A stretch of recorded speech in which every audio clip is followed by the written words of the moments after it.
All right, time for the really creepy story that most of you won't find funny, unlike Welty. Again, got 2 more nuggets buried in this particular video. Send all 4 nugget extra credit questions to my email by my midnight on Black Friday, okay? Friday after Thanksgiving.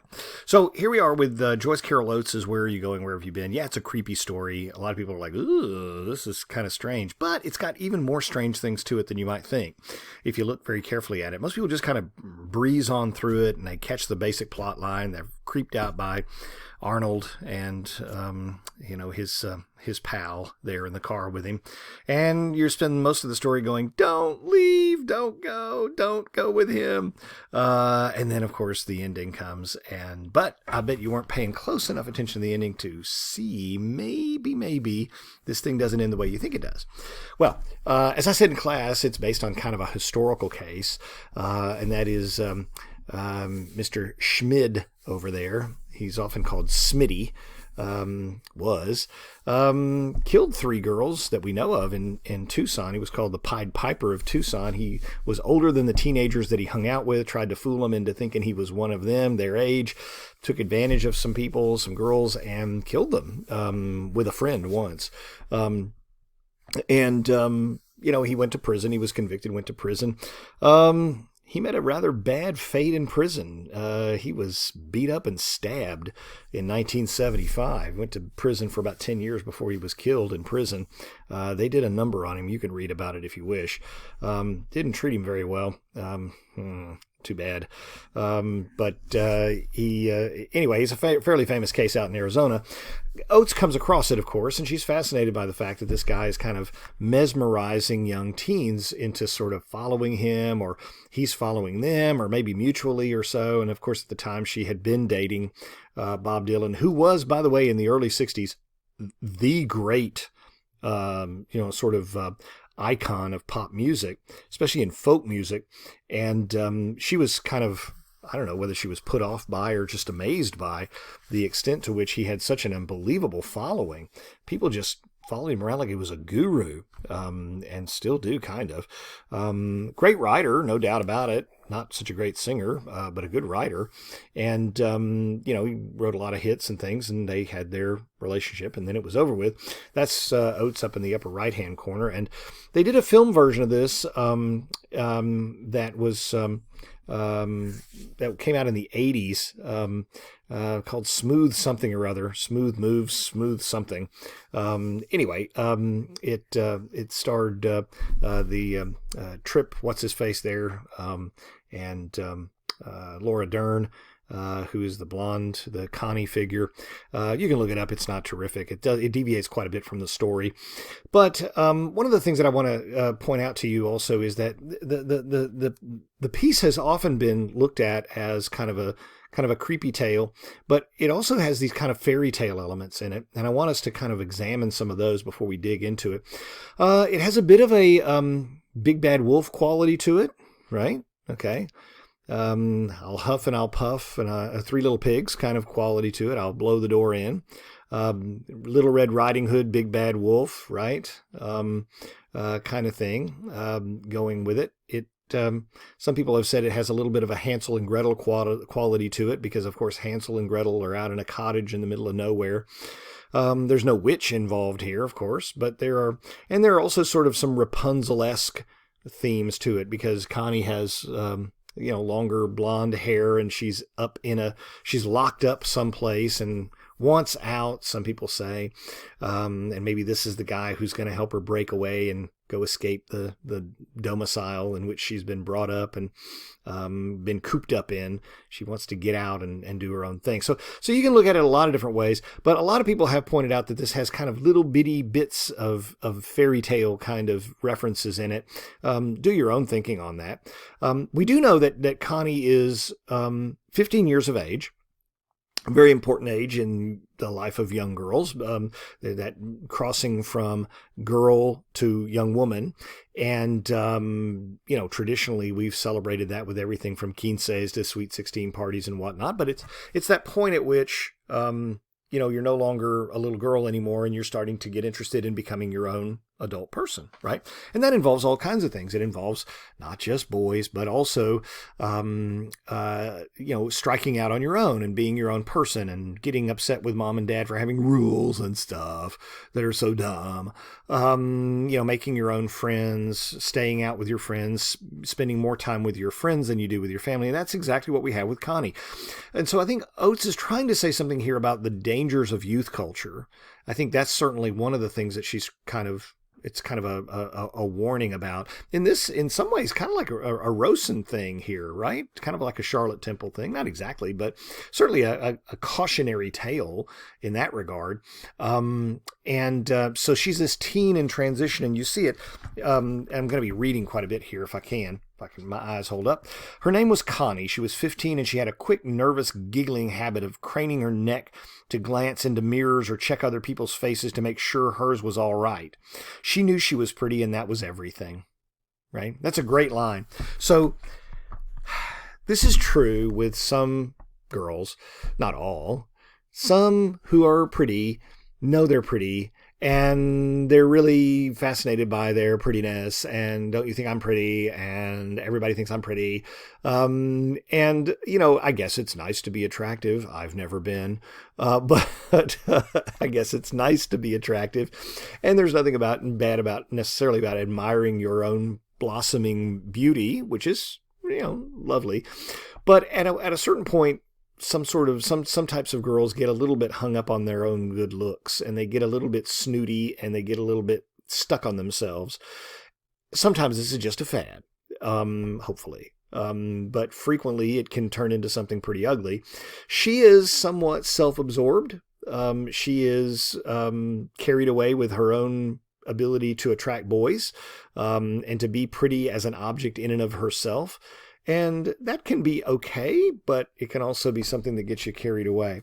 Connie had to hear her praised all the time, her sister June, by her mother and her mother's sisters. June did this, June did that. She saved money, she helped clean the house and cooked, and Connie couldn't do a thing. Her mind was all filled with trashy daydreams. So there's this rebelliousness that's coming. She doesn't like being compared to her older sister June, who gets good grades, and she always cleans her room, and she's Little Miss Perfect. And Connie has this, well, I don't care if she is perfect, I'm prettier, and that's what counts. Everything is all about being pretty. And so that's where we are with this. Really super immature. And most girls, if they're that way, kind of outgrow it, you hope, anyway. Otherwise, they go on to star in a movie called Mean Girls, or something of that nature. So she's hanging out at a drive-in restaurant, and, kind of like a Sonic, basically. And she's in a car with some dude and some other people, and she's kind of sort of making out, but she's not really terribly interested in the guy she's making out with. She's just interested in the process or the experience of making out. The narrator basically tells us that. It could have been any old boy. She just happens to be making out with some dude named Eddie or whatever his name is. But it's just a generic boy, doesn't really care. She just likes the idea of being out and being free and being away from her parents and being able to do what she wants to do and having some guy be attracted to her and all this. It says, one night in midsummer, they ran across, breathless and daring, and right away somebody leaned out of a car window and invited them over, but it was just a boy from high school they didn't like. It made them feel good to be able to ignore him, right? Oh, he's so stupid. He's so childish. Not even going to look at him. But they love the attention, okay? You know how this is like. This is kind of like how immature little teenagers are sometimes. Her face gleaming with a joy that had nothing to do with Eddie or even this place. It might have been the music. She drew her shoulders up and sucked in her breath with a pure pleasure of being alive. Right? So she's making out with some guy named Eddie or Freddie or Joe, or I don't remember what his name is. It was just a guy. I don't really care. I'm not really in love with him. I just like being able to make out and be, have someone want me. And then I'm out driving around in cars and doing what I want to do, and everybody likes me and I'm popular and all this kind of stuff. And then all of a sudden, right when that happens, this is what she sees. And just at that moment, she happened to glance at a face just a few feet from hers. It was a boy with shaggy black hair in a convertible jalopy painted gold. He stared at her, and then his lips widened into a grin. He wagged a finger and laughed and said, "Gonna get you, baby." And Connie turned away again without Eddie noticing anything. Now, we're not told exactly how this is said, but I don't think it would have been in a hostile manner, or she would have been much more upset. It was just kind of, wait, who is that creepy guy, right? I mean, if he'd said, gonna get you, baby, I mean, that, that would make you want to call the cops.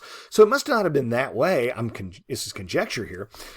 It probably was in some sort of a strange, creepy way, like, gonna get you, baby. Right? What do you mean gonna get me? What do you mean by that? Get away from me. So it wasn't something where he was threatening to kill her on the spot. But it certainly was like an inappropriate sort of thing to say, especially she's 15 and whoever this guy was probably was a lot older. We find out later that that's the case.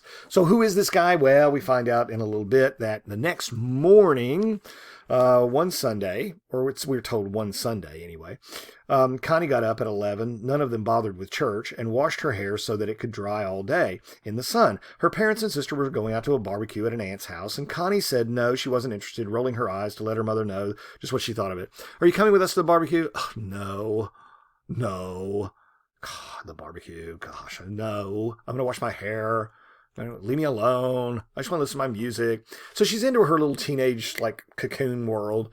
And music is everything. Oh, she just loves music. And she's just like, pop music on the radio is all she cares about. Her friends and all that kind of junk. And then she turned on the radio to drown out the quiet. A few moments later is when we see this.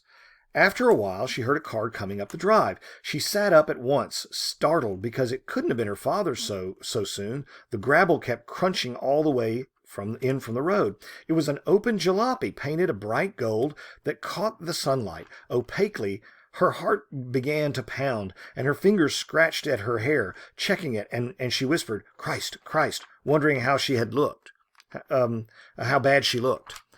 Well, okay, so the vanity thing, right? Somebody's coming, oh, how do I look, right? I mean, somebody comes up the gravel driveway, I'm thinking it's the postman, right? It's the UPS guy, whatever, I don't care.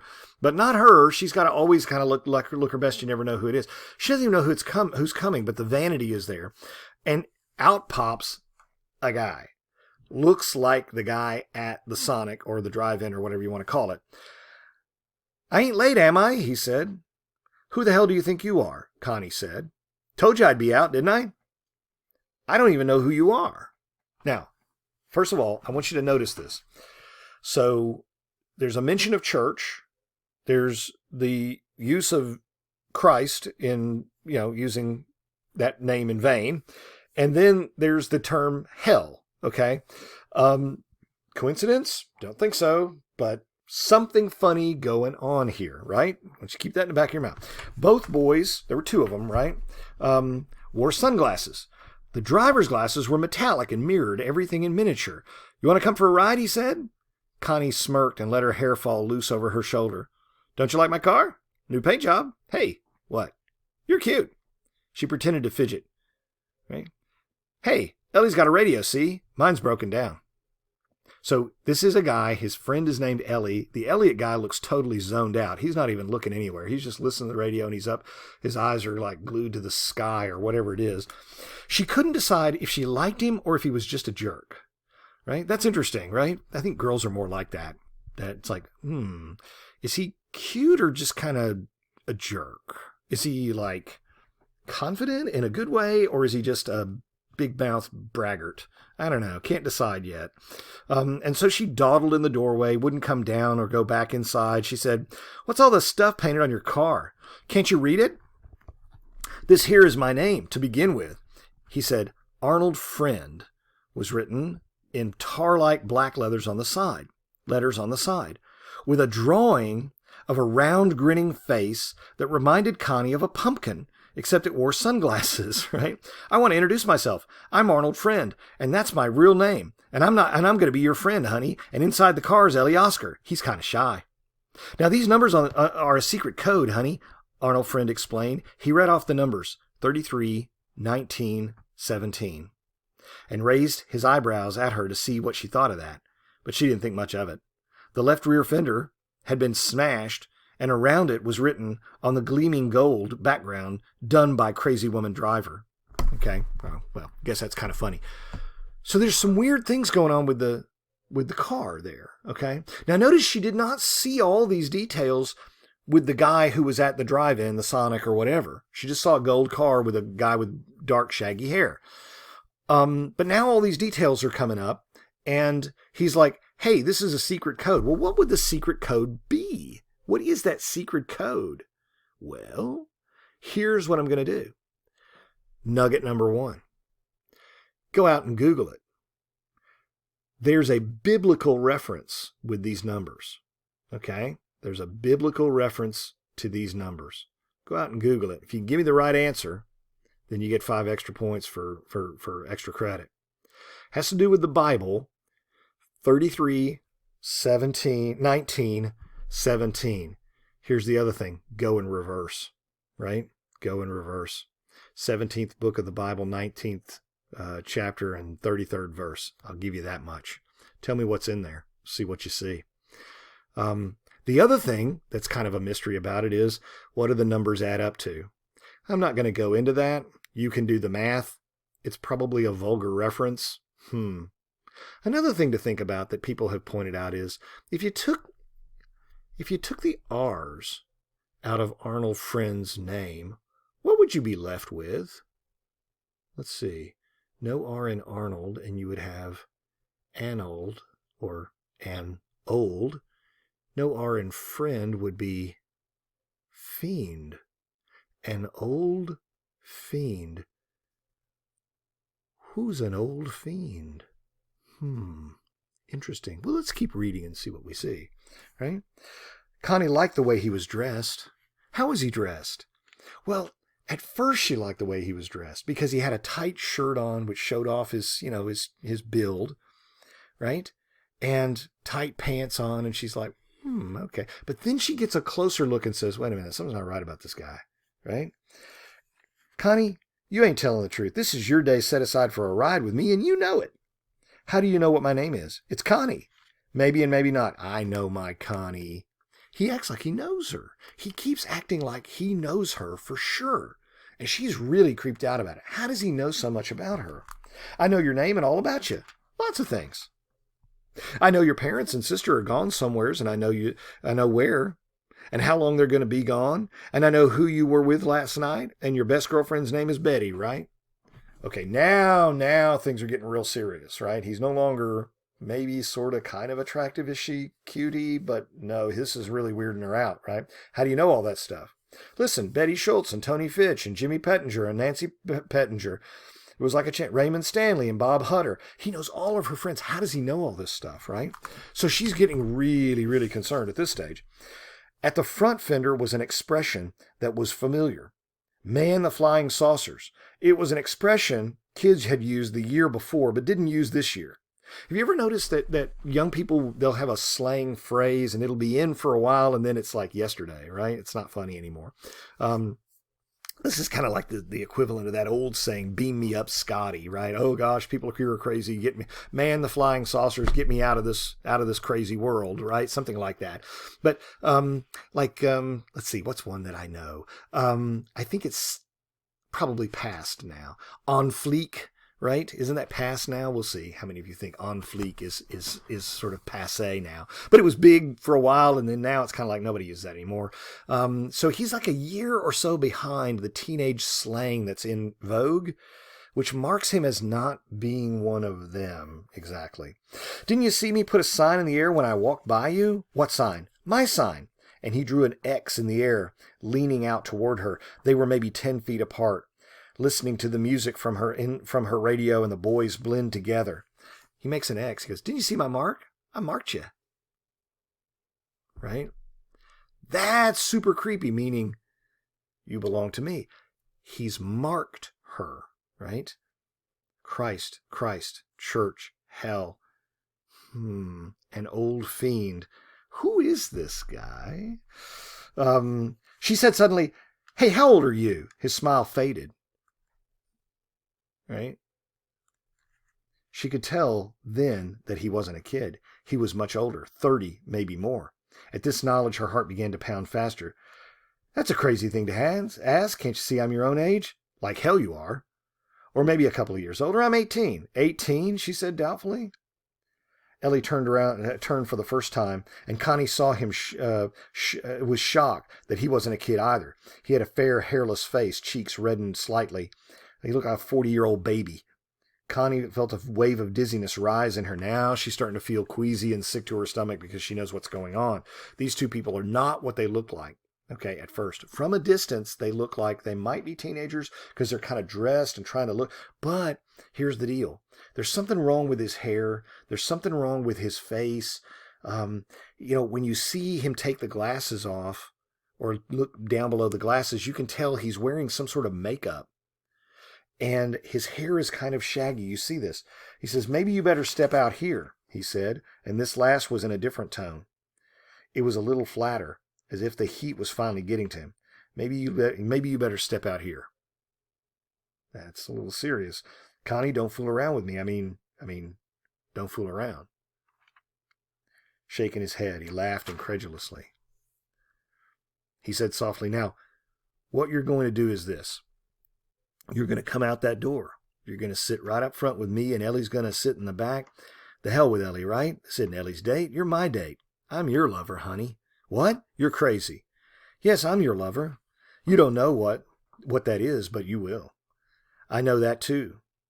I know all about you. But look, it's real nice, and you couldn't ask for nobody better than me, or more polite. I always keep my word. I always keep my word, he says. I'll never tell you how I'll tell you how it is. I'm always nice at first, the first time. I'll hold you so tight you won't think you have to try to get away or pretend anything because you'll know you can't. And I'll come inside you where it's all secret and you'll give in to me and you'll love me. Shut up, you're crazy. Be nice, honey. Listen, I'm going to call the police. He wobbled back. He wobbled again and out on the... Why does he wobble?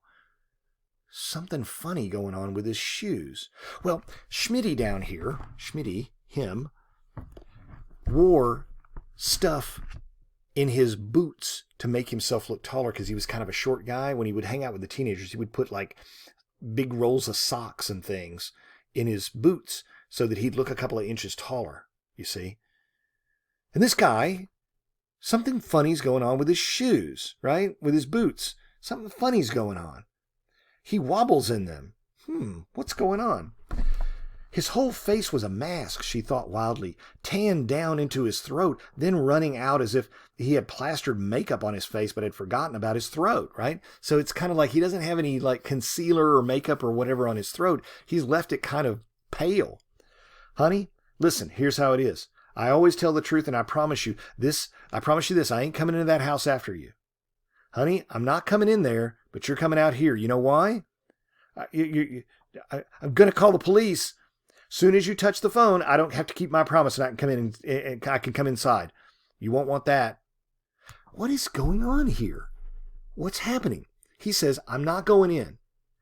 I never break my word. But if you grab the phone, I can't keep my promise. I will go in. You touch the phone and I'm coming in. But I won't come through the door.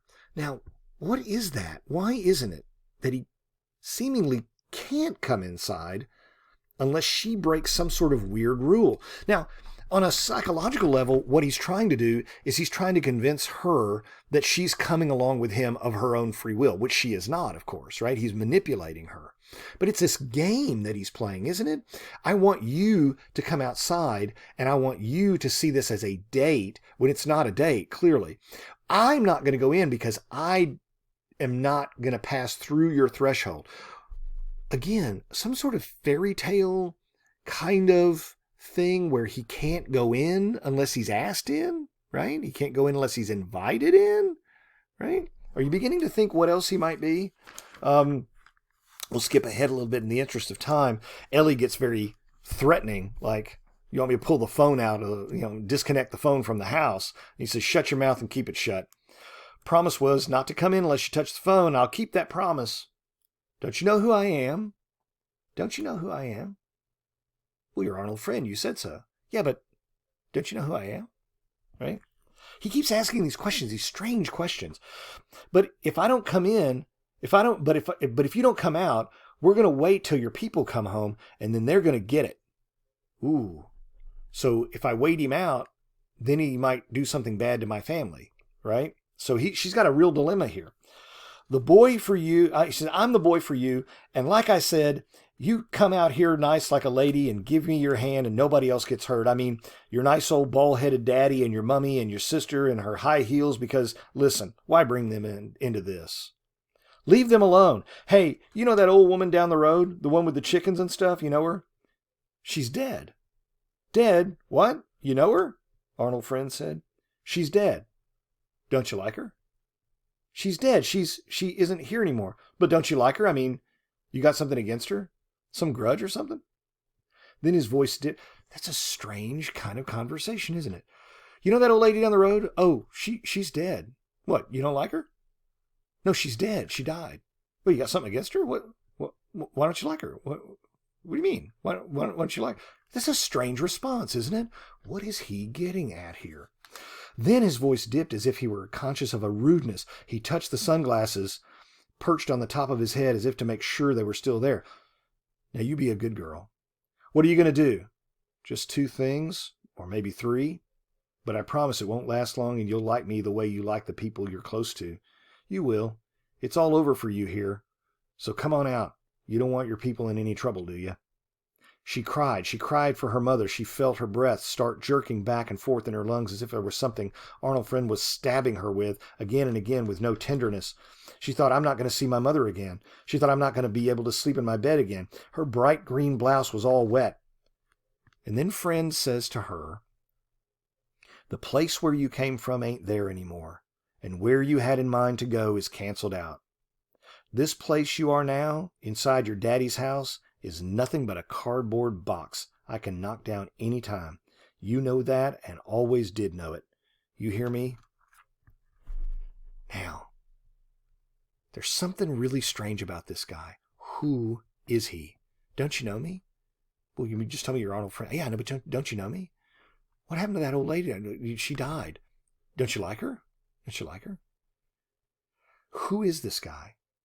Well, what if I told you he can't come in the house because he's promised not to? He seems not to be allowed to unless she does something, which breaks the rules. But there seems to be a sort of rule about not being able to go into the house.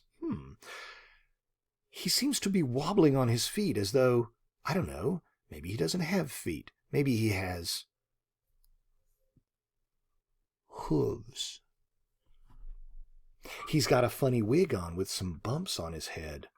Seems kind of strange, kind of like knobs or something, or nodules, or horns. Hell, right? Who is this fella? You know who he is. He's an old fiend, isn't he? So what is this all about?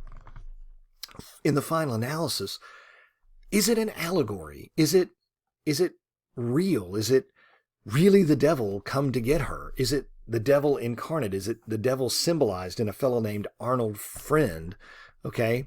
There's Treat Williams down there. He's too good looking to be a villain like this creepy dude over on the right, the real Pied Piper of Tucson. Treat Williams is too good looking guy for this to be credible as scary. Most of the young women who've seen Smooth Talk is the name of it. Smooth Talk will tell you, listen, if Treat Williams pulls up, I'm going to go for a ride with him because he's that good looking. But he doesn't come across in the movie anywhere near as creepy.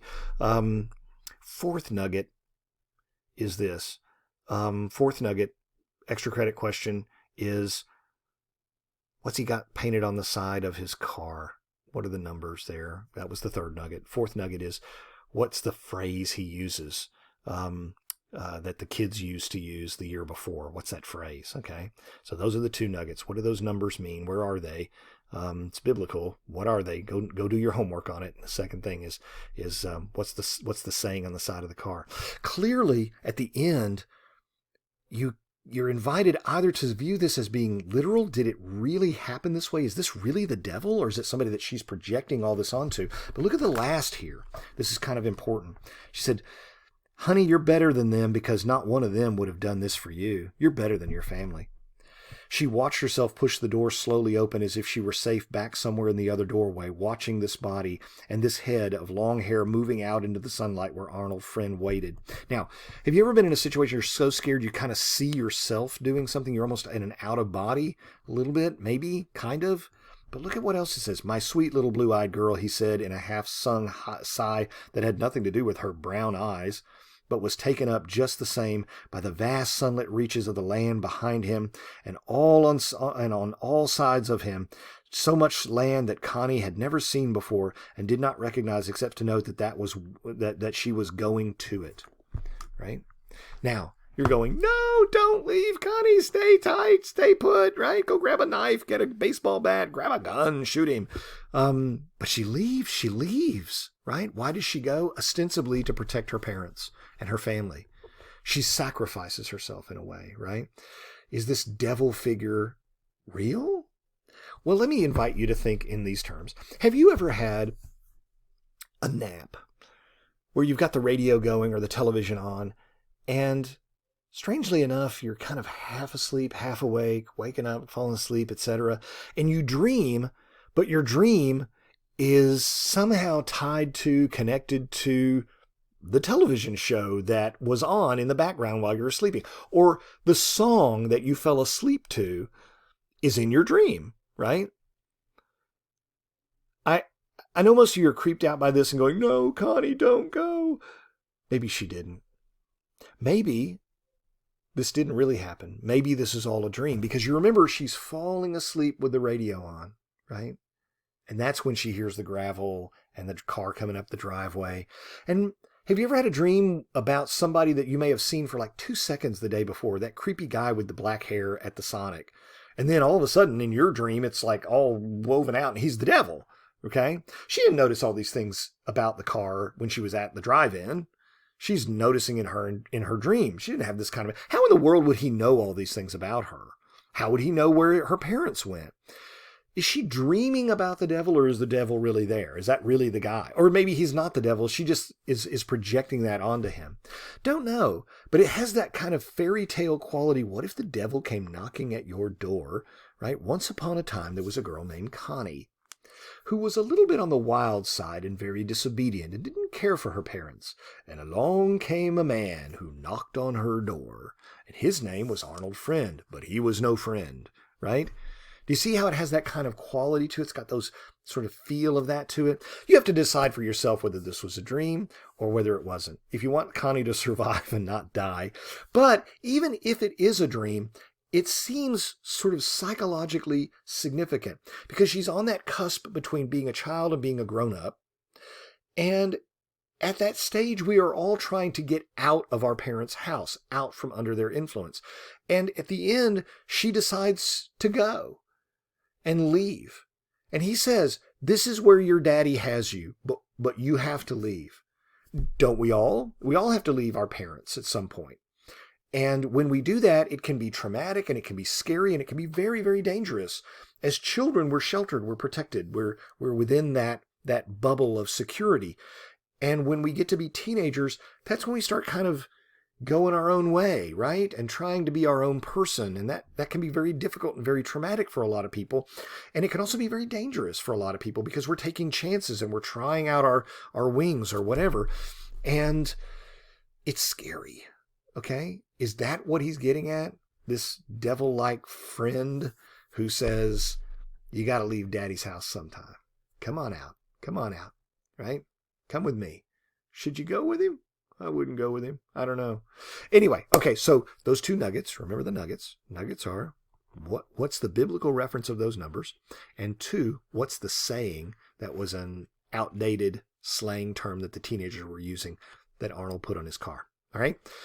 All of those 4 nuggets from this video and the last into my email box by midnight on Black Friday, and we will see you after Thanksgiving. Have a great Thanksgiving holiday.